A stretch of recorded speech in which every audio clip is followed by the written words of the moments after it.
ቴንኪው ዳዲ ጌታ ይባርክህ። ጥሩ ምሳሌ ሆነ ለኛም ብዙ ስለ ይቅርታ ስለ ፍቅር ብዙ ያስተማርከን ነው። ጌታ የተባረከ ይሁን። ስላንተን እግዚአብሔር እናመሰግናለን። እንግዲህ በዚህ ዓመት በቤተክርስቲያናችን በመንፈሴ እንጂ በኃይልና በብርታት አይደለም የሚለውን እያገለገልን እና እየሰበክን ነው። እግዚአብሔር በዚሁ እየረዳን ነው። የአባታችን የፓስተር ሴፉም መፈክር ነው። በስንገባም በሩ ላይ ያለው ጥቅስ እሱን ነው። እግዚአብሔር ረድታቸው ደግሞ በዚህ ቤተክርስቲያን ያሉ አገልጋዮች ጸጋ በሰጣቸውና በቻሉት ሁሉ ይህንን እውነት ሲሰብኩ ነበር። እነ ፓስተር ደረጀ፣ እነ ፓስተር ኢዮብ፣ ወንጌላዊ ቃሲም፣ ፓስተር ሰይፉ፣ ፓስተር ቶፊቅ ሁላቸውም በመንፈስ እንጂ በኃይልና በብርታት አይደለም የሚለውን ጥልቅ የሆነ እግዚአብሔር መንፈስ ቅዱስ ያቀበላቸውን ሲያስተምሩን ነበርና እስኪ እግዚአብሔር ይባርካችሁ በሏቸው። እስኪ ስለነሱን በጭብጨባና በእልልታ እግዚአብሔር እናመሰግናለን። ብዙ ተምረናል፣ ብዙ አስተምረውናል። ጌታ ስለነሱን እናመሰግናለን። ጸጋ እንዲያበዛላቸውም እንጸልያለን። የበለጠ ደግሞ መማር ከፈለጋችሁ አባታችን የደረሰው መንፈስ ቅዱስ ያቀበለው ደግሞ ይሄ ጰራቅሊጦስ የሚለውን እስኪ ይሄንን ያላነበባችሁ እጃችሁን ያሳዩ። እሺ፣ የተወሰኑ ሰዎች አያለው። እንግዲህ ይህንን እንድታነቡ ያላገኛችሁ ደግሞ ማግኘት የምትፈልጉ ፓስተር ሰይፉን ማነጋገር ትችላላችሁ። እዚህ ያሉ ፓስተሮችንም ፓስተር ሰይፉም ጸልዮ ባርኮ ፈርሞ ይሰጣችኋል እና ብዙ ጥልቅ የሆነ ነገር አለ እዚህ። ይህንን መጽሐፍ እንድታነቡ አበረታታለሁ። እኔም በእስር ቤት በማገለግለው እንደ ነገሩ የመነጫጨርኩት በእንግሊዝኛ ለእስረኞች የተጻፋለኝ ጋይዳንስ ኤንድ ፌሎሺፕ ኦፍ ዘ ሆሊ ስፒሪት የሚል መጽሐፍ ነው። እንደ ነገሩ የተመነጫጨረ ነው። ያው ለእስረኞች ግን ይረዳል እና በየእስር ቤቱ ለማስቀመጥ እየሞከርን ነው። እዚህ የሚሸጥ የለንም። በየእስር ቤቱ ግን ለማስቀመጥ እየሞከርን ነው። ይሄንን ግን አለ እና ፓስተር ሰይፉም እዚህ ያሉ አገልጋዮች እንድታገኙና ጰራቅሊጦስ እንድታገኙ ስጦታ መስጠት እፈልጋለሁ። ይሄንን የምሰጠው ስጦታ በዚህ ወር ለተወለደ ነው። እስኪ በዚህ ወር የተወለደ እጁን ያሳየን። እሺ፣ ኦኬ። እዚህ ያሉ ሁለቱም ነው። ወደዚህ እንግዲህ ደስ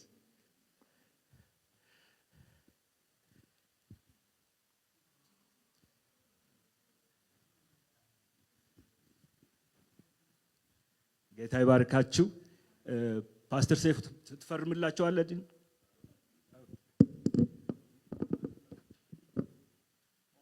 በኋላ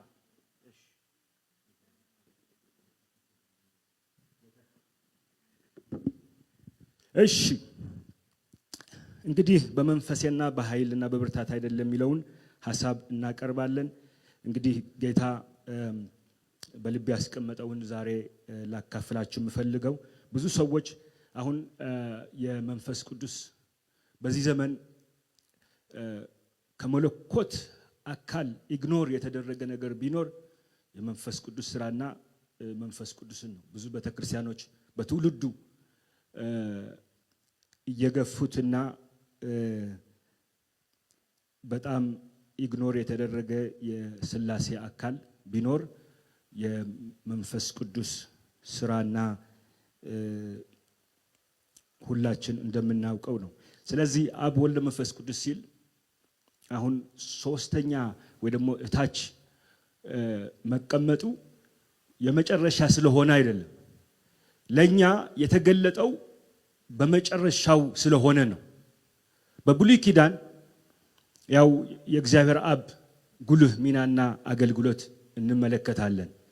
ከዛ በኋላ ደግሞ ጌታ ኢየሱስ ክርስቶስ እንደኛ አካል ለብሶ ደግሞ በምድር ላይ ሰዎች ሲፈውስ ሙታን ሲያስነሳና የእግዚአብሔርን ሐሳብ ከእግዚአብሔር ብርሃን ሆኖ ለኛ መጥቶ ሲያገለግል እናያለን። ከዛ በኋላ ነው አብ ወልድ መንፈስ ቅዱስ የምንለው። መንፈስ ቅዱስ በመጨረሻው ዘመን ለኛ ስለተገለጠ ነው። ስለዚህ የመንፈስ ቅዱስ ይህ ማለት ግን የሱን ድርሻ መገንዘብ እና መረዳት ያለብን ነገር አስረግጠን ዛሬ እናያለን። የመንፈስ ቅዱስ ድርሻ ለምሳሌ ዛሬ የማካፍላችሁ የመንፈስ ቅዱስ ድርሻ በፍጥረት ላይ፣ የመንፈስ ቅዱስ ድርሻ በሰው ደህንነት ላይ፣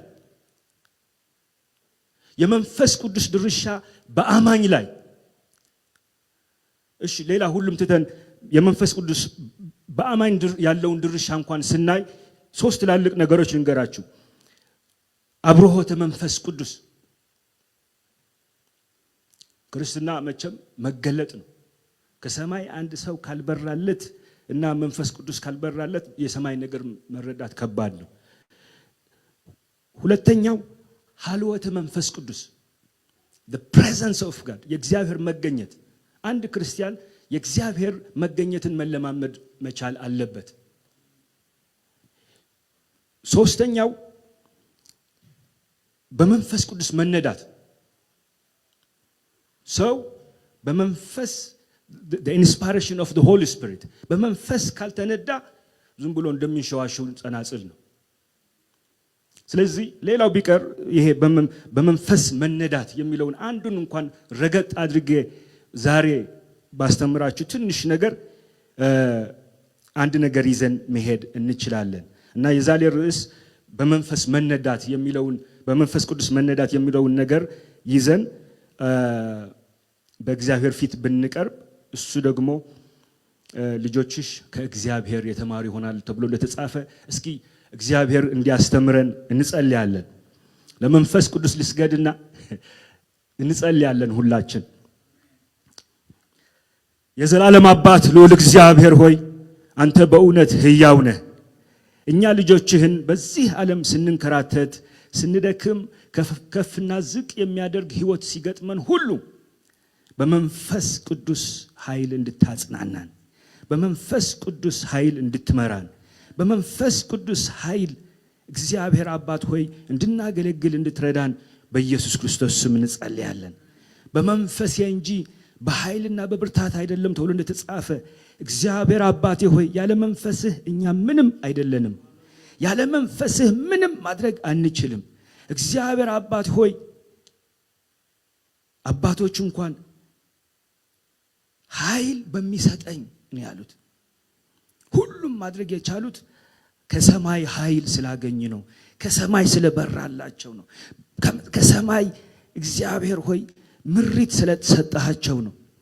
አቤቱ በዚህ ምድር እያለ እንድትረዳን የመንፈስ ቅዱስ ኃይል በእኛ ላይ እንዲሆን እንድታግዘን የውስጥ ልቦናችን አይኖች እንዲበሩ በኢየሱስ ክርስቶስ ስም እንጸልያለን። አሜን። ኢየሱስ ጌታ ነው። የኔ አያቴ የተቀበረው ኢየሱስ ቤተክርስቲያን ነውና ግን ሌሎቻችን ብዙዎቹ ግን ዘመዶቼ የተቀበሩት ሚካኤል ማርያም ምናምን ነው እና ለምንድን ነው ኢየሱስ ጋር ይሄድ እንትን ያልነውና ብዙ ሰው ወደዛ አይሄድም እና ሜይቢ የመቃብር ቦታ እዛ ርካሽ ስለተገኘ ወይም ቅርብ ስለሆነ ነው እንጂ በቃ እንደዚሁ ሰው ሁሉ ወደ ሌሎች ቤተክርስቲያን ነው የሚሄደው እና በዘመናችንም ቅድም ለመግለጽ እንደመኮርኩት ለምንድን ነው የመንፈስ ቅዱስ ነገር እየተገፋ ያለው? ለምንድን ነው የመንፈስ ቅዱስ ነገር ዘመኑ እኮ ስናየው አሁን ብዙ ሰዎች ኢዮኤል 2:28 እንኳን በተሳሳተ መልኩ ብቻ ነው የሚመለከቱት። ምን ይላል? በሐዋርያ ሥራ ብቻ የሆነ በዛ ጀመረ እንጂ አበቃ ማለት ግን አይደለም። ስጋ በለበሰ ሁሉ መንፈሴን አፈሳለሁ ሲል አሁን ፈሰዋል ወይ አልፈሰሰም? በጥቂቶች በቃ በፐርሰንቴጅ ቢታይ ምናልባት 1% ሊሆንም ይችላል ወይ በጥቂት። ሌላው ቢቀር በክርስቲያኖች እንኳን በሁሉም አይደለም። አንዳንድ ቤተክርስቲያኖች የማይቀበሉ አሉ የመንፈስ ቅዱስን ነገር፣ የመንፈስ ቅዱስን ስራ፣ የመንፈስ ቅዱስን ሙላት፣ የመንፈስ ቅዱስ ተአምራቶች፣ ስጦታዎች ሁሉ የማይለማመዱና የማይቀበሉ ቤተክርስቲያኖች አሉ። ወንድሞቻችን እንኳን ሆነው ለምንድን ነው? እግዚአብሔር እኮ አዘጋጅቷል። ጌታ ኢየሱስ ክርስቶስ ሲናገር እንኳን ምን አለ? አብ የገባውን የተስፋ መንፈስ እንዲልክላችሁ ሂጄ እለምነዋለሁ አለ። እርሱም ተናጋሪው ጌታ ኢየሱስ ክርስቶስ ነው። የሚለምነው ማን ነው? እግዚአብሔር አብ ነው። እርሱም ሌላ በሉ ሶስተኛ አካል። አንዳንድ ጊዜ ስለ ሥላሴ ያለን አመለካከት ግራም ያጋባ ነው። ብቻ አንዳንድ ጊዜ ሶስቱን ብቻ አድርገን አንድነቱን እንተዋዋለን።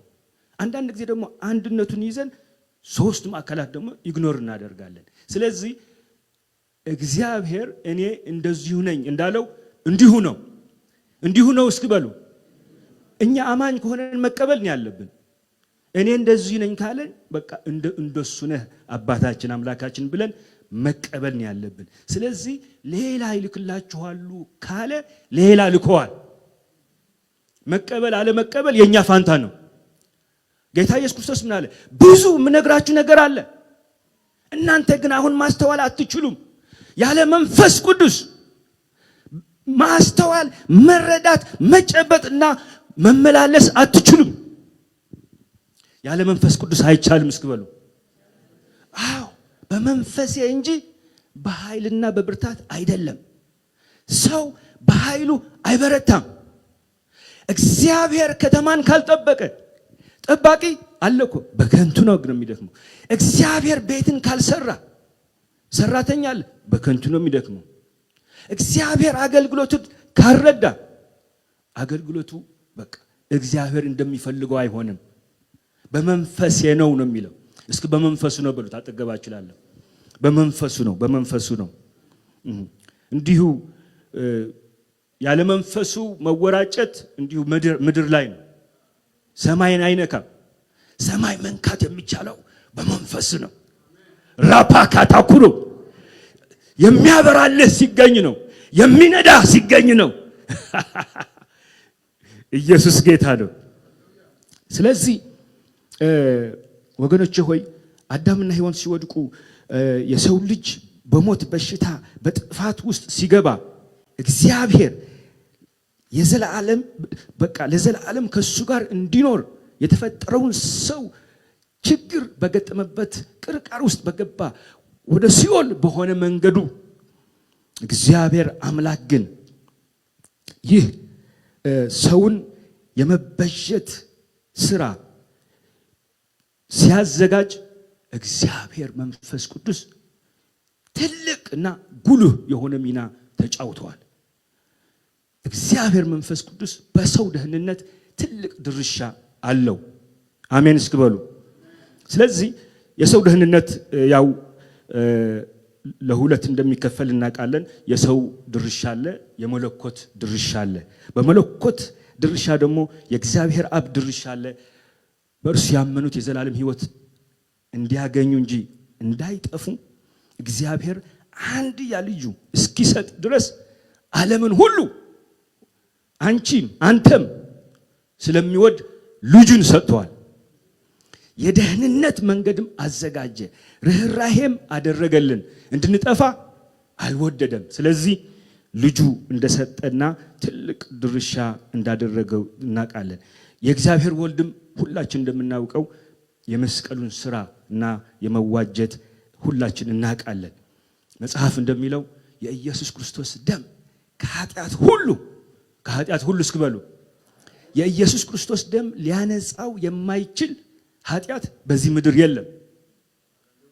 ስለዚህ ይህ የመዋጀት ስራ እንዲሁም ደግሞ የመንፈስ ቅዱስ ስራ ደግሞ ላሳያችሁ። ሮሜ 1:3 ምን ይላል? ይህም ወንጌል ሮሜ ምዕራፍ 1:3-4 ሮሜ ምዕራፍ 1:3-4 ይህም ወንጌል በሥጋ ከዳዊት ዘር ስለተወለደው አንድ እንደ ቅድስናም መንፈስ ግን ከሙታን መነሳት የተነሳው በኃይል የእግዚአብሔር ልጅ ሆኖ ስለተገለጠው ስለ ልጁ ነው። ወንጌል ስለማን ነው? ስለኔ አይደለም፣ ስለ በቀለ አይደለም። እርሱም ጌታችን ኢየሱስ ክርስቶስ ነው። በእርሱም ስለ ስሙ በአሕዛብ ሁሉ መካከል ከእምነት የሚነሳ መታዘዝ እንዲገኝ ጸጋንና ሐዋርያትን ተቀበልን። በእርሱም መካከል የኢየሱስ ክርስቶስ ልትሆኑ የተጠራችሁ እናንተ ደግሞ ናችሁ ይላል። ስለዚህ ይህ ሲሆን የመንፈስ ቅዱስ ሥራ በጌታ ኢየሱስ ክርስቶስ እንኳን ስናይ ጌታ ኢየሱስ ክርስቶስ ሲወለድና ሲጸነስ በማን ኃይል ነው? በመንፈስ ቅዱስ። መልአኩ ምንድን ነው ያለው? መንፈስ ቅዱስ በእሷ ላይ ጽንሱ እንዴት እንደሚፈጠር እንዴት ይህ መለኮት ሰው መሆን እንዴት እንደሚችል ያ መንፈስ ቅዱስ ሥራ ትልቅ ነገር እንዳለ ጌታ ኢየሱስ ክርስቶስ ሲያገለግል በማን ቅባትና በማን ኃይል ነው? አዎ መንፈስ ቅዱስም በእርግብ አምሳል በእርሱ ላይ ወረደ ይላል።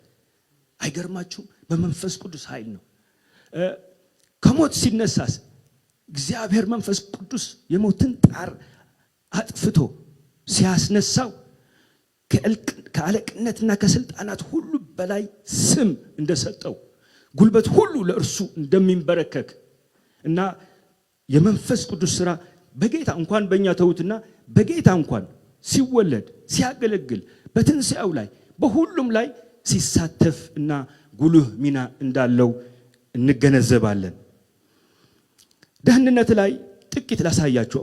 አንደኛው ሰው ሲድን ትልቅ ነገር ከሚያደርገው ነገር መንፈስ ቅዱስ ምንድነው? ዮሐንስ ወንጌል 16:8 ምን ይላል? እርሱ መጥቶ ስለ ኃጢአትም ስለ ጽድቅም ስለ ፍርድም ዓለምን ይወቅሳል ይላል። አንዱ ሰው እንዲድን መንፈስ ቅዱስ የሚያደርገው ነገር ይህ ነው። ኃጢአተኛውን ይመልሳል ወደ እግዚአብሔር፣ ከክፉ ነገሩን እንዲያስተውልና እንዲወቀስ ያደርጋል። ስለዚህ እርሱ ስለወቀሳቸው እሱ ስለመለሳቸው ነው ሰዎች የሚድኑትና ወደ ንስሐ የሚደርሱት። ሁለተኛ ሲድኑ ጊዜ ይህ በውስጣቸው ዳግም የመወለድና በመንፈስ እንዲያውም ቦርን አጌን ክርስቲያን እንላለን። እንዴት ነው ይሄ የሚሆነው? በመንፈስ ቅዱስ ኃይል ነው። ይሄ ጥልቅ የሆነው ስራው ነው። ዮሐንስ ወንጌል 3:5-6 ሲናገር ዮሐንስ ምዕራፍ 3 ኢየሱስ መለሰ እንዲህ አለ፣ እውነት እውነት እላችኋለሁ ሰው ከውሃና ከመንፈስ ካልተወለደ በቀር ወደ እግዚአብሔር መንግሥት ሊገባ አይችልም። አሁን ይሄ ግራ የሚያጋባ ነው። ሲያብራራው ምን ይላል? ከስጋ የተወለደ ስጋ ነው፣ ከመንፈስ የተወለደ ግን መንፈስ ነው ይላል። እና በመንፈስ ዳግም ተወለድን የምንለው ይህ ነው። በዓለም ነበረ፣ ዓለም በሱ ተፈጠረች፣ ዓለም ግን አላወቀችም። ወደ ገዛ ወገኖች መጣ፣ የገዛ ወገኖችንም አልተቀበሉትም። በስሙ አምነው ለሚቀበሉት ግን የእግዚአብሔር ልጆች እንዲሆኑ መብት ሰጣቸው። ይህ እንዴት ይሆናል? ሲያብራራው ምንድን ነው የሚለው? ዮሐንስ ወንጌል ምዕራፍ 1:12 እነዚህ ሰዎች ደግሞ ከስጋና ከደም ሳይሆን አያችሁ ከመንፈስ እንደሚወለዱ አስረግጦ ይናገራል። ኢየሱስ ጌታ ነው። ሌላው በአማኝ ውስጥ ማደር፣ ይህንን ደግሞ በጣም ቁልፍ ነው። ሰው ሲድን መንፈስ ቅዱስ ያድርበታል። የመንፈስ ቅዱስ እሱ ሌላ ነው። የመንፈስ ቅዱስ ማደር፣ የመንፈስ ቅዱስ መሞላት፣ የመንፈስ ቅዱስ መጠመቅ፣ የመንፈስ ቅዱስ ኃይል መቀበል እሱ ሌላ ነው። በሌላ ጊዜ እንመጣበታለን። አሁን ስለ ደህንነት ነው እያወራ ያለሁት። መንፈስ ቅዱስ ስንድን በውስጣችን ያድራል። አንደኛ ቆሮንቶስ 6:19 እና 20 ምን ይላል? አንደኛ ቆሮንቶስ 6:19 ከእግዚአብሔር የተቀበላችሁት በእናንተም የሚኖር የመንፈስ ቅዱስ ቤተ መቅደስ እንደሆናችሁ አታውቁምን? አታውቁምን? ደግሞም በዋጋ ተገዝታችኋል፣ ለራሳችሁ ደግሞ አይደላችሁም። ስለዚህ የመንፈስ ቅዱስ መኖሪያ መንፈስ ቅዱስ የሚያድርብን ሰዎች ነን። አራተኛው ሐሳብ የክርስቶስ አካል ስንሆን የቤተክርስቲያን ራስ ማን ነው? ክርስቶስ ነው። እኛ ደግሞ ሁሉ በሁሉ የምንሞላበት አካሉ ነን። ግን ወደዛ አካል ወደ መንፈስ አንድነት መምጣት የምንችለው በመንፈስ ቅዱስ ነው። መንፈስ ቅዱስ ነው ከዛ አካል የሚያጣብቀን አንድ እንድንሆን፣ አንድ መንፈስ የጠጣን፣ አንድ መንፈስ ያደረብን፣ ለአንድ ዓላማ በክርስቶስ የተጠራን የመንፈስ ቅዱስ ስጦታም የተቀበልን ሰው መሆን የምንችለው በመንፈስ ቅዱስ ነው። ለዚህ ነው የመንፈስ አንድነት አለን። መጽሐፍም ሲናገር በሰላም ማሰሪያ በመንፈስ አንድነት እንድንታሰር እሱንም እንድንጠብቅ እግዚአብሔር መንፈስ ቅዱስ ይፈልጋል። ሰው ሲድን ይህ ነው የሚሆንለት። በመንፈስ ቅዱስ ማሰሪያ በአንድነት ከቅዱሳንና ከክርስቶስ አካል መታሰር አለበት። ሰው ሲያምጽ ሲበድል ደግሞ ይህንን አንድነት የመንፈስ ቅዱስ አንድነት ነው የሚያናጋው። ስለዚህ ይህንን መገንዘብ አለብን። አምስተኛው እና ዋናው ደግሞ ልክ ሰው ሲድን በመንፈስ ቅዱስ ይታተማል። አሁን ፍጥረታዊ የሆነ ሰው መንፈሳዊ ነገር አይረዳም፣ የኛ ማንነትም አይረዳም። ነገር ግን በመንፈሳዊ ዓለም ግን እንታወቃለን። አንድ ሰው አሁን አጋንንት አይተው ማን መሆኑን ያውቃሉ። መላእክት አይተው ማን መሆኑን ያውቃሉ። ለምን? ታትመዋላ። የሰማይ ነገር በሱ ላይ ነገር አለ። መንፈስ ቅዱስ አትሞታል፣ ይለያል፣ ትታወቃለህ። እኛ ዝም ብለን እንዲሁ ምናምንቴዎች አይደለንም። የሰማይ ነገር ምልክት ተደርጎብናል። እስኪ ምልክት ተደርጎብኛል ባል። የሚነካህ የለም፣ አቢዝ የሚያደርግህ ነገር የለም። ማንኛውም ክፉ ሰው ከዚህ ዓለም ማንኛውም አጋንንት ከሲኦል ባንተ ላይ ሊሰለጥን አይችልም። ሃሌሉያ! ኧረ ኢየሱስ ጌታ ነው። ምልክት ተደርጎብናል። እኛ እንዲሁ አይደለንም። በክርስቶስ የተዋጀን በመንፈስ የታተምን ከእግዚአብሔር አብ ደግሞ ምህረት የተቀበልን ሰዎች ነን። I am forgiven።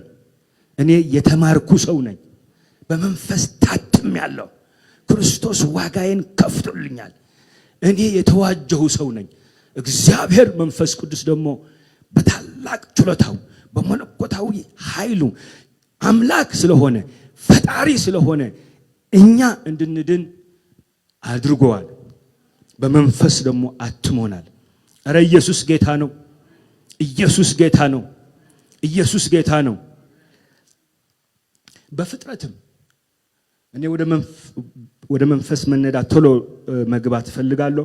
ግን በፍጥረትም እግዚአብሔር መንፈስ እንደተሳተፈ ከዘፍጥረት 1 ጀምራችሁ ስታነቡ እዛው ነው የምናገኘው። በሙላት እና በመለኮታዊ አሰራር በዚህ ዘመን ድርሻውና የሚገለጥበት ቢሆንም ግን ከዘፍጥረት ገና ስታነቡ መንፈስ ቅዱስ እዛ ነው የምታገኙት። ምዕራፍ 1 ቁጥር 1 ላይ ስታነቡ በመጀመሪያ እግዚአብሔር ሰማይና ምድር ፈጠረ ሲል እዛው መንፈስ ቅዱስ አለ። ኢዮብ ደግሞ እንደዚህ ይላል። ኢየሱስ ጌታ ነው። ኢየሱስ ጌታ ነው። ምን ይላል ኢዮብ 33:4 እግዚአብሔር መንፈስ ፈጥሮኛል። ኧረ እግዚአብሔር መንፈስ ቅዱስ ፈጣሪ ነው።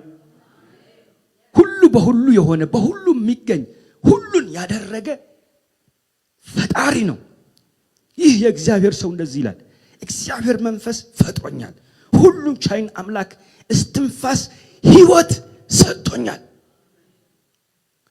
ያ ጭቃ ኡፍ ሲባል ሕያው እንዲሆን ያደረገ ማታካታኩሩ ጀፓ ታካራቦ ይሁን ሲል የሚሆንለት። መዝሙረኛው ደግሞ በ104 እንደዚህ ይላል፣ መንፈስህ ትልካለህ ነገሮች ሁሉም ይፈጠራሉ። አያችሁ፣ ይፈጠራሉ። ኢየሱስ ጌታ ነው። እንዲያውም ቀጥሎ ሲያወራ ምን ይላል ሲናገር፣ ከመንፈስህ ወዴት ይሄዳል? በሰማይ ቢሄድ አለ፣ በምድር ቢሆን አለ፣ በሲኦል እንኳን ቢሆን አለ ይላል። ከመንፈስህ ወዴት እሄዳለሁ? ፈጣሪ ነዋ። በሁሉም ቦታ ሁሉን ማድረግ የሚችል ፈጣሪ ነው። ስለዚህ እግዚአብሔር መንፈስ ቅዱስ በፍጥረት ላይ ያለውን ድርሻ ተገንዝበናል። ሰው በማዳንም ያለውን ድርሻ ተገንዝበናል። ይህንን በደንብ አስረግጬ መናገር እፈልጋለሁ። ሌላው መሰረታዊ ሐሳብ ዛሬ ረገጥ አድርጌ መናገር የምፈልገው የመንፈስ ቅዱስ ድርሻ በአማኝ ላይ ነው። ይህንን በጣም በጣም በጣም አስፈላጊ ናቸው።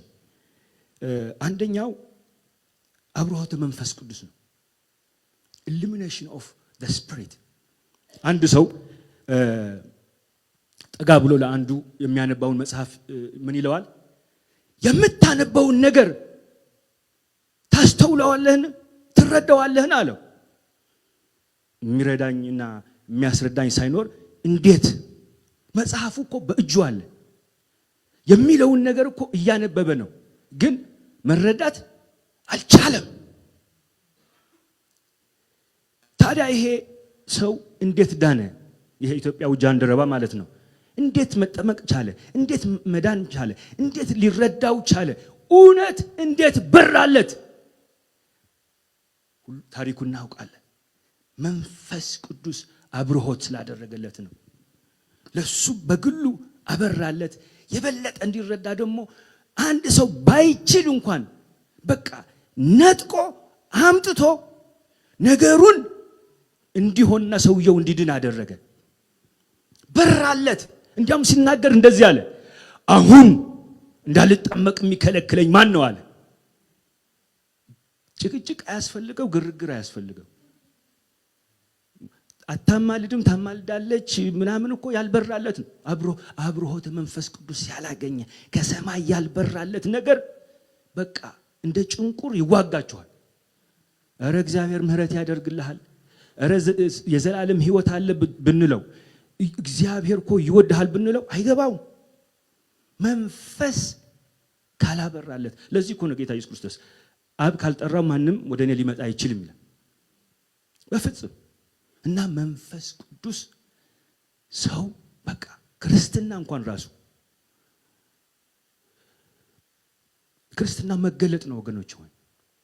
መንፈስ ቅዱስ ሲያበራልን ነው ሰማያዊ ነገር መረዳት፣ ሰማያዊ ነገር እንዲበራልን፣ የሰማይ ነገር እንድንጨበጥ፣ በሰማይ ነገርም በእኛ ዘንድ እንዲገኝ መንፈስ ቅዱስ ሲያቀብለን፣ መንፈስ ቅዱስ ሲያበራልን፣ መንፈስ ቅዱስ ሰው ስናነብ እንኳን መንፈስ ቅዱስ እንዲያስረዳን ነው መረዳ። የውላችሁ ስናነብ ሜዲቴሽን የሚባል አለ። አንድ በሳል ክርስቲያን ወደ እንደዚህ እኮ ነው ያለው፣ ሕዝብን እንዲያስተዳድር እግዚአብሔር ሰውን ሲያስነሳ የኖዌ ልጅ እንኳን ስናይ ምንድን ያለው? ይህ ቃል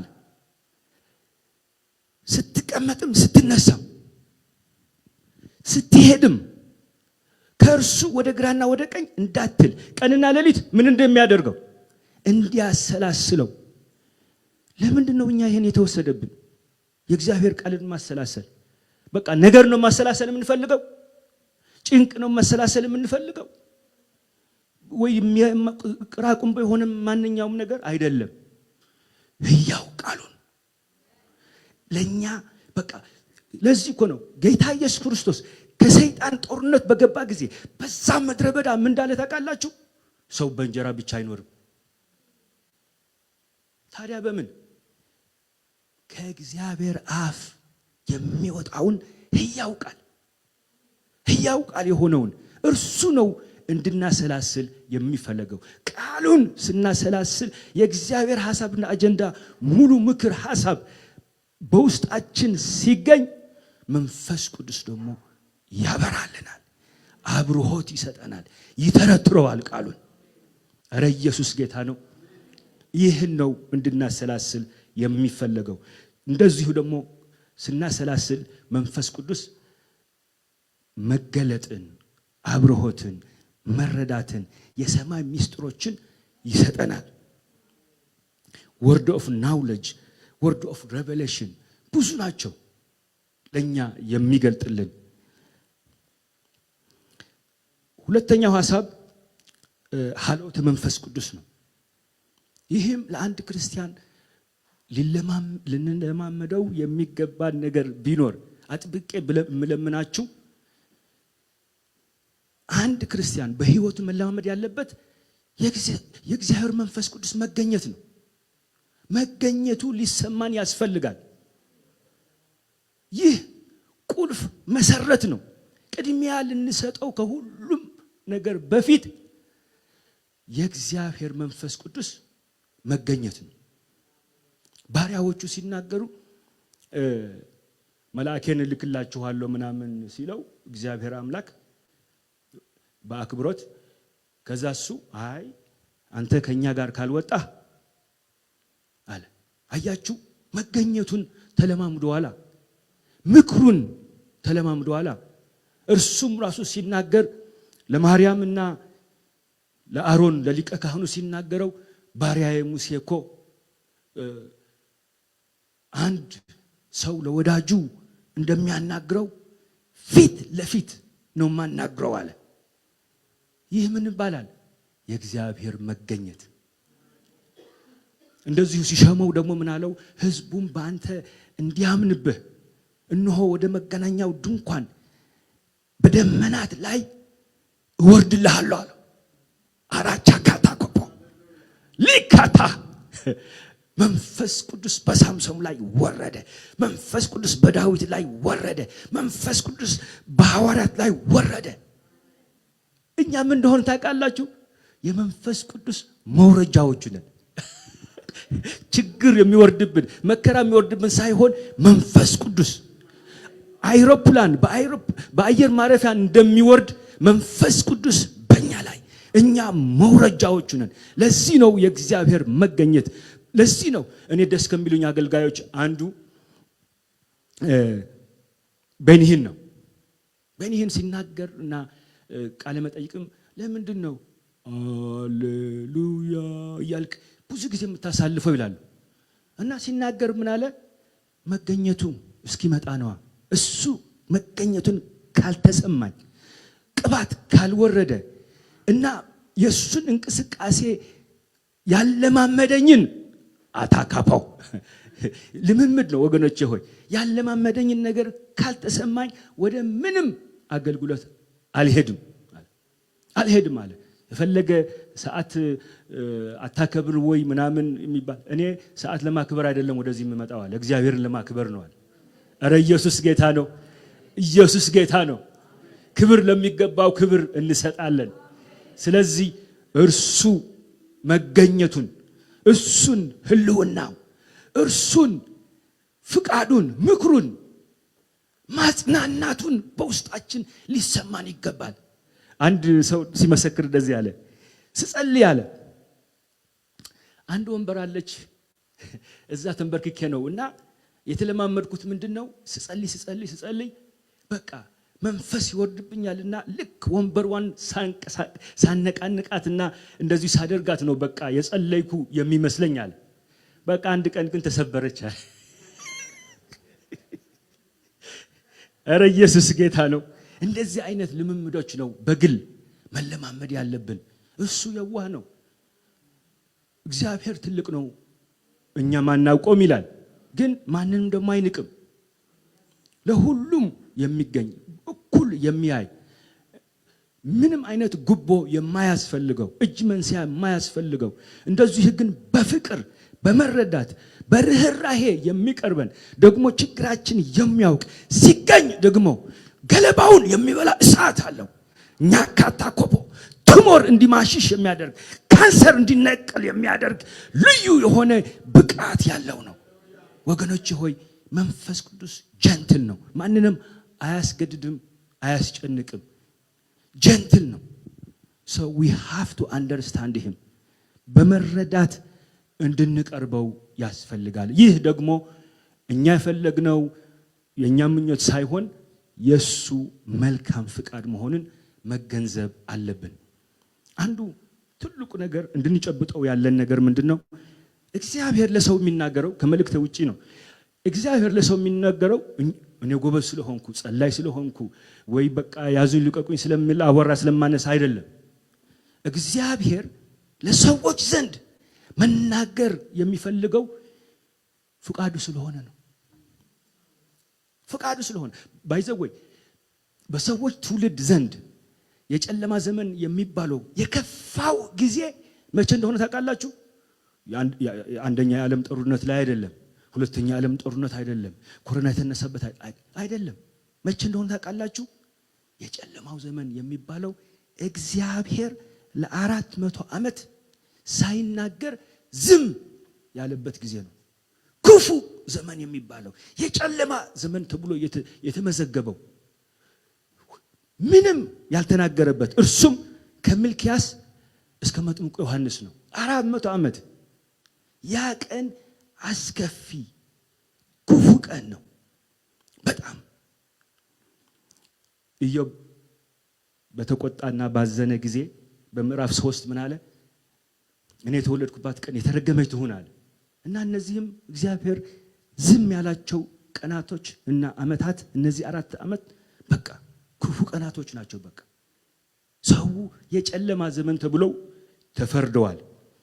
ስለዚህ ሰው እንደ ክርስቲያን በግል ህይወታችን ይሁን በአገልግሎታችን ይሁን የመንፈስ ቅዱስ መገኘት ወይ ደግሞ ሐለወተ መንፈስ ቅዱስ the presence of the Holy Spirit በጣም አስፈላጊ ነው። ይሁን በህይወታችን ኢየሱስ ጌታ ነው። ሶስተኛው ይሄ ኢንስፓይሬሽን ኦፍ ዘ ሆሊ ስፒሪት የሚለውን የመንፈስ ቅዱስ መነዳት ነው። ዋናው ሐሳባችን ነው። አይነው ወደ ስራ የምትሄዱ እንዳላችሁ አውቃለሁ። ቶሎ ብዬ መልእክቴን ለመጠቅለል እፈልጋለሁ። ኢየሱስ ጌታ ነው። እናንተ ግን የእግዚአብሔር መንፈስ በእናንተ ዘንድ ቢኖር በመንፈስ እንጂ በስጋ አይደላችሁም። የክርስቶስ መንፈስ የሌለው የሆነ ግን ይኸው የእርሱ ወገን አይደለም። ስለዚህ መንፈሱ በውስጣችን እንዲሰማንና እንድንለማመደው ያስፈልጋል። ኢየሱስ ጌታ ነው። ጴጥሮስ እንደዚህ አለ ስለ መንፈስ መነዳት ሲናገር በምዕራፍ 1 ቁጥር 20 እና 21 እንደዚህ አለ፣ ይህን መጀመሪያ እወቁ ይልና መጽሐፍትም ይሁኑ ወይ በመጽሐፍት ያለው ትንቢት ሁሉ ማንም ለገዛ ራሱ ሊተረጉም አልተፈቀደም ካለ በኋላ ለምን ሲባል ትንቢት ከቶ በሰው ፍቃድ አልመጣም፣ ዳሩ ግን በእግዚአብሔር ተልከው ቅዱሳን ሰዎች በመንፈስ ተነድተው ስበል በመንፈስ ተነድተው ነው የተናገሩት ይላል። አያችሁ፣ አገልግሎት በመንፈስ በመነዳት የሚደረግ ነገር ነው። አሁን ፖለቲከኞች፣ ካድሬዎች ጥላቻ፣ መለያየትና ክፉ ነገርን ቅርሻት በእኛ ላይ ሲያቀረሹ በምን ተነድተው ነው? በፖለቲካ። ነገረኞች በቃ ነገር የሚናገሩ በነገር ተገፍተው ነው። ሐሺሽ የወሰደው በሐሺሽ ተገፍተው ነው። መጠጥ የጠጣውን የሚያደርገው መጠጡን የነዳውን ያክል ነው። እኛ ግን በምንድን ነዳ ነው የሚፈለገው? በእግዚአብሔር መንፈስ ቅዱስ። በመንፈስ ቅዱስ ተነተን እንጽፋለን። በመንፈስ ቅዱስ ተነተን እናገለግላለን። በመንፈስ ቅዱስ ተነተን ትንቢት እንናገራለን።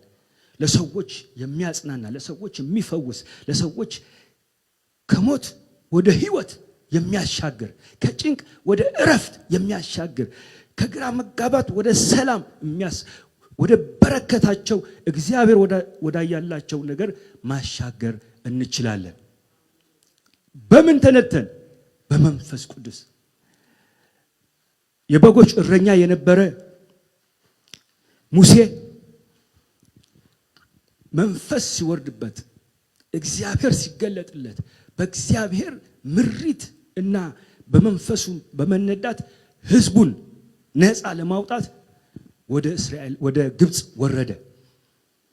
ለሱ ሲናገረው ደግሞ በሱ ላይ የመጣውን አንተ ከኛ አትሂድ፣ አንተ ከኛ ጋር ካልወጣህ ያለው ሲናገረው ምንድን ያለው?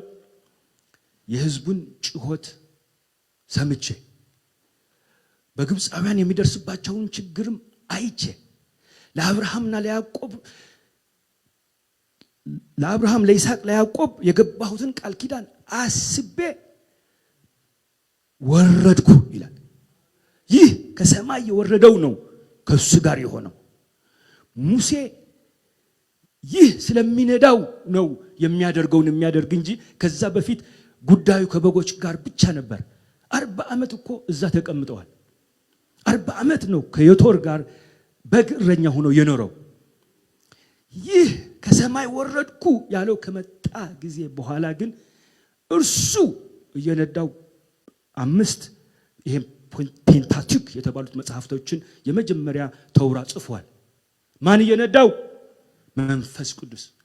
እርሱ ምሪት እየሰጣው በሚሊዮን የሚቆጠሩ ሰዎችን ከባርነት ወደ ተስፋይቱ ምድር እንዲሻገሩ በጸናች እጅ በተአምራት በድንቅ እንዲሻገሩ አደረገ። እየመራው በደመናው እየወረደ ወደ መጋነኛው ምሪትም እየሰጠ ሲናገረው እንደዚህ አለ፣ በተራራው ላይ እንዳሳየሁ የቤተ መቅደሱ ጉዳይ እንድታደርግ ተጠንቀቅ ይለዋል። እያሳየው እና እየመራው እሱ የመንፈስ ቅዱስ መነዳት እያገኘ። ሌላው ቢቀር ነገሩ ከብዶኛልና የሚረዱኝ አድርግ ሲባል 70 ሽማግሌዎችን አምጣ አለ። ከዛ በኋላ ከርሱ አይገርማችሁም? ይሄን አስተውላችኋል? ለሰባዎቹ ሲቀቡ እና ትንቢት ሲናገሩ እኮ ከሙሴ አንስቶ ነው በሰባዎቹ ላይ ያደረገው። ይሄን አስተውላችኋል? ይሄ ነው እኮ በሱ ላይ የእግዚአብሔር መገኘት የነበረው። ይሄ እኮ ነው ይነዳው የነበረው። ይሄ እኮ ነው ተአምራት ያደርግ የነበረው። አንስቶ ከሙሴ አንስቶ በሰባዎቹ አደረገ። እዛ ያልነበሩ እንኳን በሰፈር የነበሩ ስቲል መንፈሱ ወደቀባቸው፣ ትንቢት ተናገሩ። የሚገርም እኮ ነው። ኧረ ኢየሱስ ጌታ ነው። እንደዚህ አይነት ለሰባዎቹ የሚሆን ቅባት ከሙሴ አንስቶ ከራሱ መስጠት አይችልም እንደ እግዚአብሔር አያልቅበት። ከራሱ እኮ መስጠት ይችላል። ግን ምን ያህል በመንፈስ ይነዳ እንደነበረ ግን ከዚህ መገንዘብ እንችላለን። በመንፈሴ እንጂ በኃይልና በብርታት አይደለም። ኧረ ኢየሱስ ጌታ ነው። ኢየሱስ ጌታ ነው። ስለዚህ በመንፈስ ለመረዳት ከእግዚአብሔር መንፈስ ጋር የጠበቀ ግንኙነትና ህብረት ያስፈልገናል። ይህ ደግሞ የእግዚአብሔር መልካም ፍቃዱ ነው። መልካም ፍቃዱ ነው እስክበሉ። አው መጨነቅ አያስፈልገንም።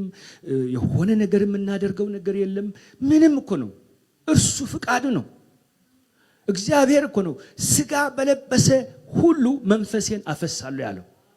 የሱ ፍቃድ ነው፣ የሱ ፍላጎት ነው እንጂ እኛ ስለፈለግን ወይ ዲማን ስላደረግን አይደለም። ይህ ከእግዚአብሔር መልካም ፍቃድ ለእኛ የሚደረግ ነው። ስለዚህ የሙጥኝ ብለን አስፈላጊ ሆኖ እኛ ለመጠየቅ የሚያደርጉን ምክንያቶች ደግሞ አሉ። ለምን ሲባል ያለ መንፈስ ቅዱስ እርዳታ መዳን አንድ ሰው መዳን አይችልም። ያለ መንፈስ ቅዱስ እርዳታ የክርስትና ህይወት መኖር ከባድ ነው። ትግል ነው የሚሆነው። ትግል ዝም ብሎም በቃ መዳከር ነው፣ ሩቲን ነው። በቃ የሚረዳ ሲኖር ነው የሚያግዝ። እንዲያም እርሱ በመጣ ጊዜ አሁን አትችሉም ማለት እርሱ በመጣ ጊዜ ግን መረዳት ትችላላችሁ። አሁን ወዴት መሄድ እንዳላችሁ አታውቁም። እርሱ በመጣ ጊዜ ግን ወደ እውነት ሁሉ ያሳያችኋል። በወደረኞቻችሁ ፊት በቀረባችሁ ጊዜ ምን እናደርጋለንና ምን እንሆናለን ብላችሁ አትጨነቁ። እርሱ ራሱ ስለ እናንተ ይናገራል። አራኮፖ ክቻካ ቻይ አታኮፖ እርሱ ኧረ ወገኖች እሱን እንበል፣ ነገሩን ወደ እሱ እንውሰድ፣ እርሱን ተስፋ እናድርግ፣ እርሱን እንታመን፣ እርሱን እንጠይቅ ስለሚረዳ እርሱ በመጣ ጊዜ ወደ እውነት ሁሉ ይመራችኋል ይላል። ስለዚህ ያለ እርሱ አገልግሎቱም ከባድ ነው። አገልግሎት እንኳን የእግዚአብሔር መንግስት የሆነ አገልግሎት እንኳን ያለ መንፈስ ቅዱስ ትግል ነው፣ ከባድ ነው፣ ከባድ ነው። የሰማይ ነገር ከሰማይ መጣ ካላበራልኝ እኔ ምን አባት ያደርጋለሁ? ምንም። እኔ ሰው ነኝ ደካማ፣ ምን አደርጋለሁ? ከሰማይ መጥቶ የሚሆነውን ነገር ካላደረገ እኔ ያለ መንፈስ ቅዱስ አልችልም እስክበሉ። አንዳንድ ጊዜ እኛ እጅ መስጠት አለብን። እጅ ካልሰጠንና ራሳችን አሳልፈን ካልሰጠን ከባድ ነው። የፖል አሁን የትልቁ ሚስጥርና የአገልግሎቱ ስኬት የጳውሎስ ስታዩ በገላትያ 2:20 ምን ይላል? ከእንግዲህ እኔ አልኖርም ይላል። እሺ ታዲያ ማን ነው የሚኖረው? አንተስ ምን ሆንክ? ከክርስቶስ ጋር ተሰቅያለሁ። እሺ ክርስቶስ ግን በእኔ ሕያው ሆኖ ይኖራል። ከእንግዲህ የቀረልኝ ጊዜ ብሎ ሕይወቱን በቃ ሰራንደር ሲያደርግ ሙሉ ለሙሉ አሳልፎ ሲሰጥ በቃ ሕይወቱ እንደምናምን ትሄድ አድርጎ በቃ ገድሎ ሲያስረክብ እናያለን። ታዲያ ይሄ ባይሳካለት ነው የሚገርመን። ባይሳካለት ነው የሚገርመን። ደግሞ ወዴት እንደሚሄድ ያውቃል። መንፈስ ቅዱስም ከለከለን ይላል። ወደ እንትን ስንሄድ ደግሞ በቃ በሌሊት አንድ ሰው ና ወደዚህ ኑ ሲለን አይተን መንፈስ ቅዱስ ስለመራን በቃ ሚሽናቸውን ወደሚሄዱበት ትተው ወደዛ እንደሄዱ እዛ ሲሄዱ ደግሞ ጸሐፊው ሉቃስ እንዳገኙ ጢሞቴዎስ እንዳገኙ እና ወደ ትክክለኛ ሰዎች ሲመራው መንፈስ ቅዱስ ሌላ ጊዜ ግን ከለከለን ሲል ደግሞ እንሰማለን። ስለዚህ የመንፈስ ቅዱስ መነዳት፣ የመንፈስ ቅዱስ ምሪት፣ የመንፈስ ቅዱስ መገኘት ለአገልግሎቱ ትልቅ አስተዋጽኦ ነበረው። እንዲሁ ምስኪን ሆነው በአንዲት ትንሽ ከተማ እንኳን ሲያገለግሉ መንፈስ ቅዱስም ሳኦልና በርናባስ ለወንጌል ስራዬን ለዩልኝ አለ። በቃ አሁን የጳውሎስ ወደ ቆሮንቶስ ሄድኩ ወደ ኤፌሶን ሄድኩ ማለቱ ዝም ብሎ ሙቀት ወይ ደግሞ ቅዠት አይደለም። መንፈስ ቅዱስ ለይቶ ሂድ ብሎ ሳይፈልጉ ሳያውቁ ሳይዘጋጁ እሱ ግን ድንገት መጥቶ እንዲያውም እዛ የነበሩ ምን ይላሉ? ለአያሌ ቀናት ብዙ አስተማሪዎችና ነቢያት ነበሩ። ለአያሌ ቀናትም ስንጸልይና ስንጾም እንግዲህ የእግዚአብሔር ፍቃድ ይሁን ብለን ጸልየን ላክናቸው ይላሉ። እረ መንፈስ ቅዱስ በህይወታችን ጣልቃ ይግባ፣ በቤታችን ጣልቃ ይግባ፣ በቤተ ክርስቲያናችን ጣልቃ ይግባ።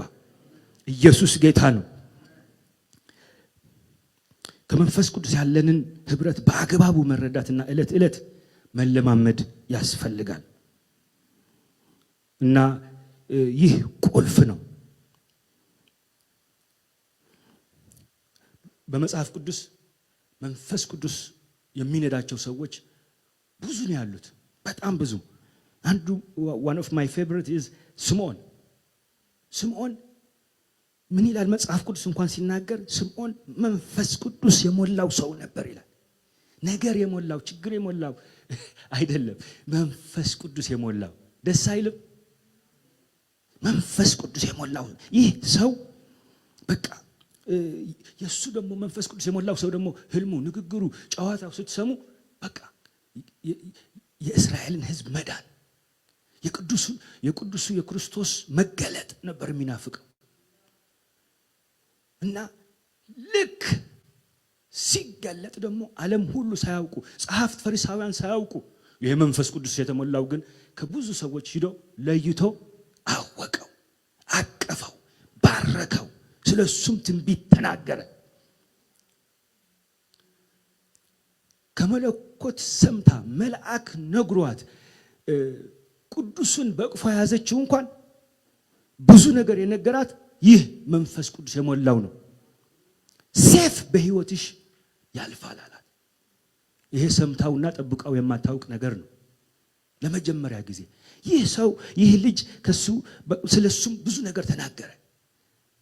ምን ስለሆነ ነው? መንፈስ ቅዱስ ስለሞላው። ምን ስለሆነ ነው? በመንፈስ ስለሚነዳ። የአዳኙን አጀንዳና ሐሳብ ይህ አንድ ሰው ተረዳ። የዛ ስራ ማዕከል ሆነ። መንፈስ ሲነዳ ምንድነው የሚሆነው? እግዚአብሔር በሚሰራው ነገር ላይ አካል እንሆናለን። ካላወቅንም ደግሞ በተቋሚ ሳንፈልግ እንገኛለን። ስለዚህ መንፈስ ቅዱስ ሊነዳን ነው የሚፈልገው። መጽሐፍ ሲናገር ምን ይላል? እግዚአብሔርን የሚፈሩ እርስ በርሳቸው ተነጋገሩ፣ እግዚአብሔርም አደመጠ ተመለከተም፣ በማስታወሻ መጽሐፍም እንዲጻፍ አደረገ። መጨረሻውስ ምን አለ?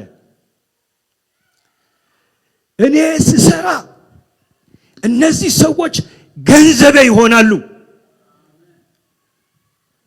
በመንፈስ የሚመሩ በመንፈስ የሚነዱ ናቸው ከእርሱ ጋር መስራት የሚችሉ።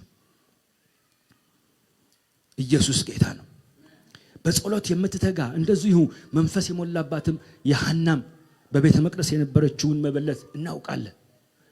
እሷም ልክ እንደ ስምዖን ስትሆን ታያላችሁ። የሐዋርያት ትልቅ ስኬት እና ምድርን ያናወጧት ምን ስለሆነ ነው?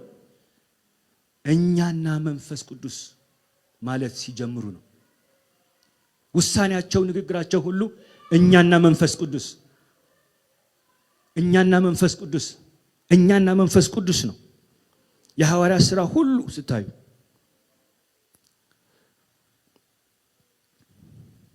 ስለዚህ መንፈስ ቅዱስ በግል ማወቅ ይቻላል። ድምፁን መለማመድ ይቻላል። ከእርሱ ምሪት መቀበል ይቻላል። በእግዚአብሔር መንግሥት ሥራ ቁልፍ ቦታ ያለው ሲሆን ያለ እርሱ እርዳታና ጸጋ ሕይወትም ይሁን አገልግሎት ከባድ ነው። ከባድ ነው። አሁን እኛ አማራጭም የለንም። መንፈስ ቅዱስ እግር ላይ መውደቅ ያለብን እርሱ የበላይ እንዲሆን በሕይወታችን፣ በኑሯችን፣ በአገልግሎታችን የምንፈልገው ያለሱ ስለማይቻልም ነው። ከሱ ውጪ ይከብደናል። የእርሱ ፌቨር የእሱ ምሪት ሲኖር ግን 100 ወይም ደግሞ 50 ዓመት የሚፈጅ እንኳን በቅጽበት በአንድ ሰከንድ ማድረግ ይችላል። እሱ በመንፈሴ እንጂ በኃይልና በብርታት አይደለም። ስለዚህ ነገር ግን ማወቅ የሚገባን ደግሞ መንፈስ ቅዱስ ጀንትል ነው። ሰውን አያስገድድም። በፍቃዳችን ነው። መንፈስ ቅዱስ ጨዋ ነው። ካልጋበዝ ነው፣ ንገስብን ካላል ነው፣ የበላይ ሁን ካላል ነው፣ ምራን ካላል ነው አያስገድደን። እጃችን ጠምዝዞ አያደርግም። ስለዚህ ዲፕ ኢንቲሜሲ ሪሌሽንሺፕ ኤንድ ኮሚኒየን ከእርሱ ጋር እንዲኖረን መናፈቅ መፈለግ ያስፈልጋል። እርሱ ፍቅር ነው፣ ቸር ነው፣ ርህሩህ ነው። ወደ እሱ ስንቀርብ ደግሞ የእሱን ማንነት መረዳት ያስፈልገናል። ሚስ አንደርስታንድ ማድረግ አይገባም። የዋህነቱን፣ ረዳቱ ጰራቅሊጦስ እንኳን ዳዲ የጻፈው ስታይ እኮ ጰራቅሊጦስ ማለት አጽናኝ እኮ ነው። ሲከፋን ሲጨንቀን እንኳን በቃ የሚያጽናናንና ሊያድሰን የሚችለው መንፈስ ቅዱስ ነው። ቅርብ ነው። ከአፋችን ከስትፋሳችን ይልቅ ለኛ ቅርብ ነው። ኢየሱስ ጌታ ነው። በግል ህይወታችን ማደግ እንችላለን። በጸጋ ማደግ እንችላለን። በአገልግሎት ማደግ እንችላለን። በጸጋ ስጦታዎች ደግሞ ስጦታም ይሰጣል። መንፈስም እንደወደደ ሰጠ ነው። ይሰጣል። ታላላቅ የሆኑ ነገሮችን የሰማይ የሆኑትን ለሰዎች ብርቅና ድንቅ የሆኑትን ለኛ ደግሞ ጉልበት ሊሆኑ የሚችሉ መንፈሳዊ ስራ እንድንሰራ የሚያደርጉ ብቃትና ኃይልም ሊሆኑን የሚችሉ እኔ ብቻዬን ጦልጦል ብዬ ብቆም ምንም፣ ግን ጸጋው ሲሆን የመንፈስ ቅዱስ ስጦታዎች ቢኖሩ እኔ ሰው ማድረግ የማይችለውን ማድረግ እንችላለን። ለሚጠፉ ሰዎች መድኃኒት መሆን እንችላለን። እርሱ ያግዛል፣ እርሱ ይረዳል፣ እርሱ ያጽናናል። እርሱ መንፈሳዊ ጉልበት በመሆን ለሰው የማይቻል በመንፈስ ቅዱስ ኃይል መጠርመስ ይቻላል። ለሰው ከባድ የሆኑ መንፈሳዊ ምስጢርም ይገልጣል። ስለዚህ እንዲሰጠን እንዲያጽናናን እንዲያግዘን ያስፈልጋል። እንጸልይ። ራፓ ካታኩፓ ካሽኪ ሮፖቲ ፓካራላ ፓካ መንፈስ ቅዱስ ሆይ እወድሃለሁ እስክንበለው እንዳውቅህ እፈልጋለሁ። አንተ የዋሁ አንተ ቸር ለሰዎች ሸክማችንን ማራገፍ የምትፈልግ መንፈስ ቅዱስ ሆይ ልቤን ለአንተ ከፍታለሁ። እርሱ በመጣ ጊዜ ወደ እውነት ሁሉ ይመራችኋል ብሏልና እባክህን ምራኝ። ቃል ኪዳኔን ካንተ ጋር አድሳለሁ። ከዚህ በፊትም ልምምዶችና ነገሮች ነበሩ። አሁን ግን ቸል ብያለሁ። አሁን ግን አልለማመድም እና ቃል ኪዳኔን ማደስ እፈልጋለሁ። ያሳዘንኩ ሁሉ ይቅር በለኝ። ሕይወቴን ስራ። መንፈስ ቅዱስ ሆይ አከብርሃለሁ፣ ወድሃለሁ። ያላንተ እኔ አልችልም። እባክህን አግዘኝ፣ እባክህን እርዳኝ። ገለባ ሁሉ በእሳት ኃይል የተበላ እንዲሆን እጸልያለሁ። ምሪትህን ማግኘት እፈልጋለሁ። ህብረትህን እፈልገዋለሁ። መንፈስ ቅዱስ መነዳት እፈልጋለሁ። በመንፈስ ቅዱስ ሕይወቴ እንዲለመልም እፈልጋለሁ። መንፈሳዊ ነገሮችን እንድትገልጥልኝ እንድታበራልኝ እፈልጋለሁ።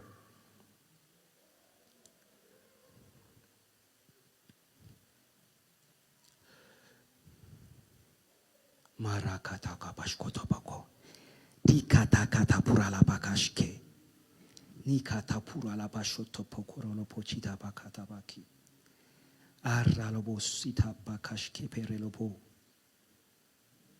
ኒካንቶ ኮባካ በጨለማ ላይ ብርሃን ይሁን የምትል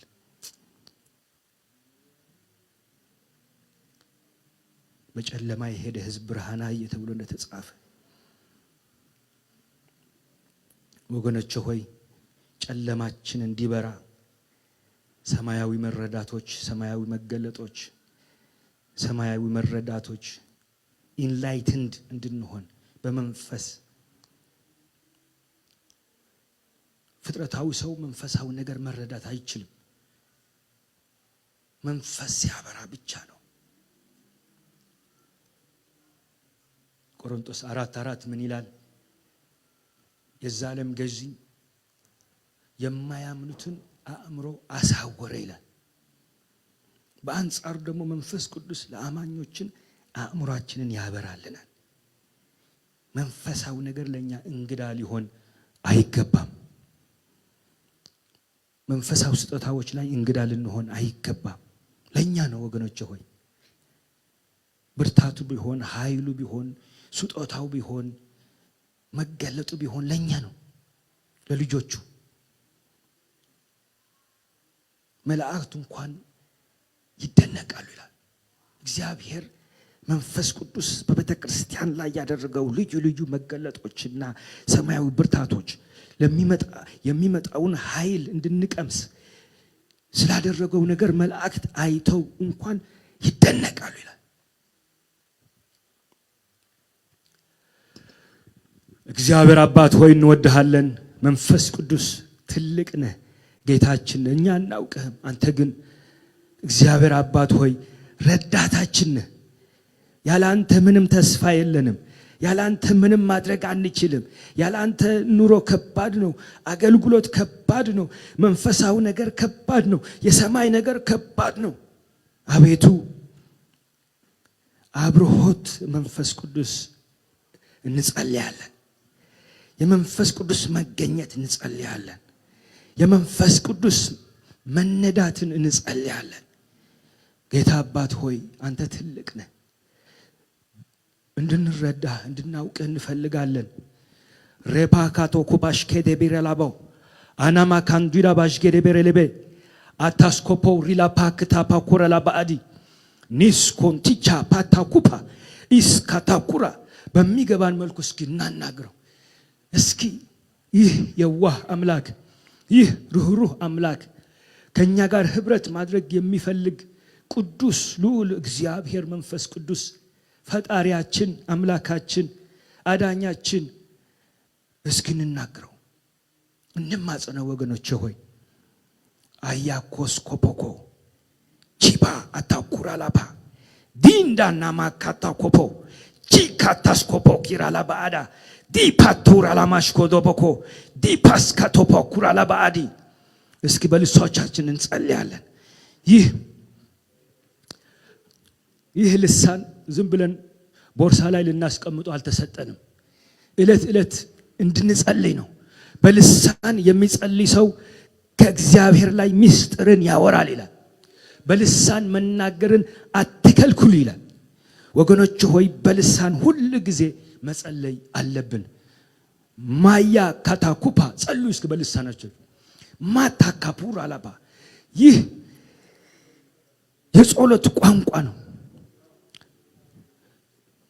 word of prayer የሆነ ነጭ ይሄ የምትሉት ምንድነው ሲለን የጸሎት ቋንቋ ነው። መንፈስ ቅዱስ የሰጠን አባ ብለን ወደ ሰማይ የምንጮህበት የእግዚአብሔር መንፈስ አፋችን ላይ የሰጠን የምንነጋገርበት ቋንቋ ነው።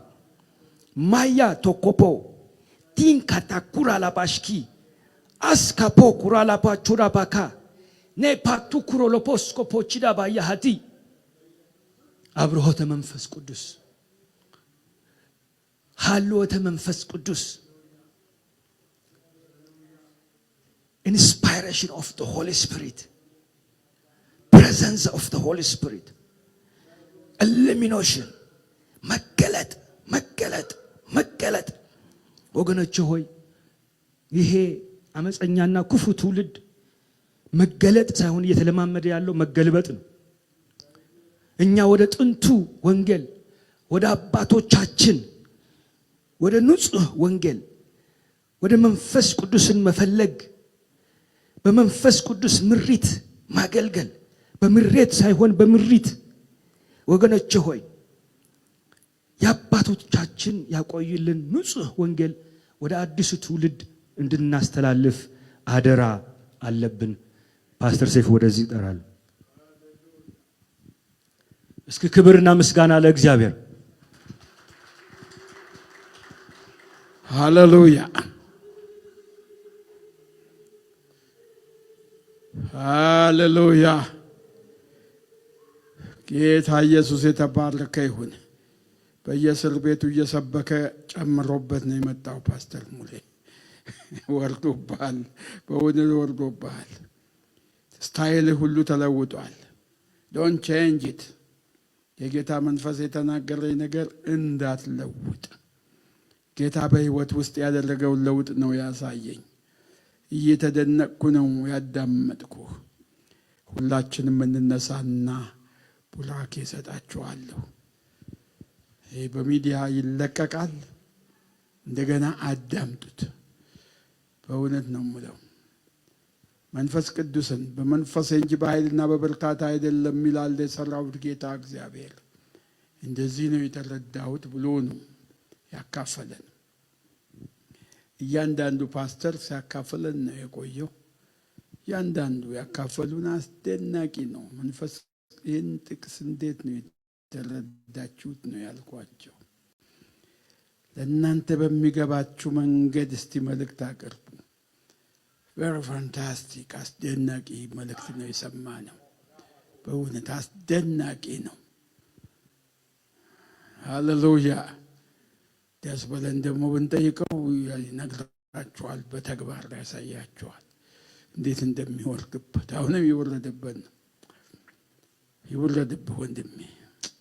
ፓሽ ፓራ ላፋላማራሲያ ቢያዳ ላባላባራስ ኮትራ ላባላማስ ሳይፓራ ላባላማሲያ ዲ ፓትሮሎኖ ሲላ ላባላማሁና ሲያዲና ይፓናፋላማ ኩዋይ እያንዳንዳችሁ ላይ ይሄ የክብር መንፈስ እንዲወርድ ያስፈልጋል። ጌታ ይመስገን። እንደ ኳስ የሚያነጥር የእኛ ተግባር ያልሆነ የእኛ ካራክተር ያልሆነ ሁኔታ ውስጥ ያስገባናል፣ ይለውጠናል። አገልግሎታችን ይለውጣል፣ ህይወታችን ይለውጣል፣ ኑሯችን ይለውጣል፣ ትዳራችን ይለውጣል። አሜን በሉ። መንፈስ ቅዱስ ነው ይሄን የሚያደርገው። ሪሌሽንሺፕ ይሄን ሁሉ ይለውጣል ጌታ መንፈስ ቅዱስ። እናመሰግናለን ጌታ መንፈስ ቅዱስ። የተረሳ የተዘነጋ ጌታ እግዚአብሔር አምላካችን ሆይ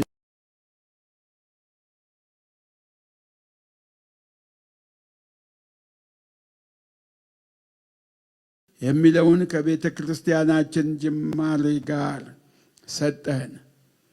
ጌታ ኢየሱስ ሆይ ጥቅሱን ግድግዳ ላይ እንድንተክለው አይደለም፣ ልባችን ላይ ይተከል። በጌታ በኢየሱስ ክርስቶስ ስም በውስጣችን ይተከል። በመንፈሴ እንጂ በኃይልና በብርታት አይደለም ይላል የሰራዊት ጌታ እግዚአብሔር። ጌታ ሆይ ወንድማችን ለእኔ ልጄ ጌታ እግዚአብሔር አምላክ ሆይ ፓስተር ሙሌን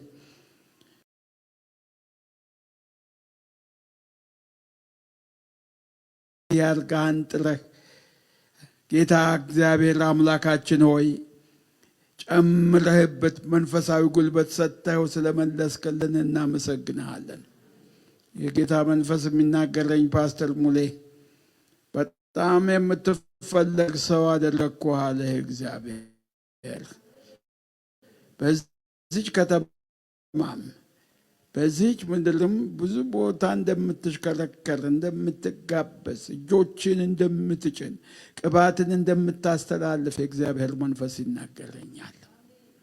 Something is increasing in your life and you will see it ይልሃል ጌታ እግዚአብሔር አምላክ። An increase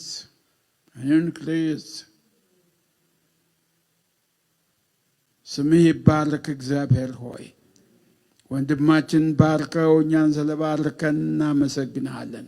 አሁንም ጌታ እያንዳንዳችን ይህም ጉባኤ በስምህ የተባረከ ይሁን። ቅዱሳን እግዚአብሔር ባርካችሁ ይጠብቃችሁም። እግዚአብሔር ፊቱን ያብራላችሁ ይራራላችሁ።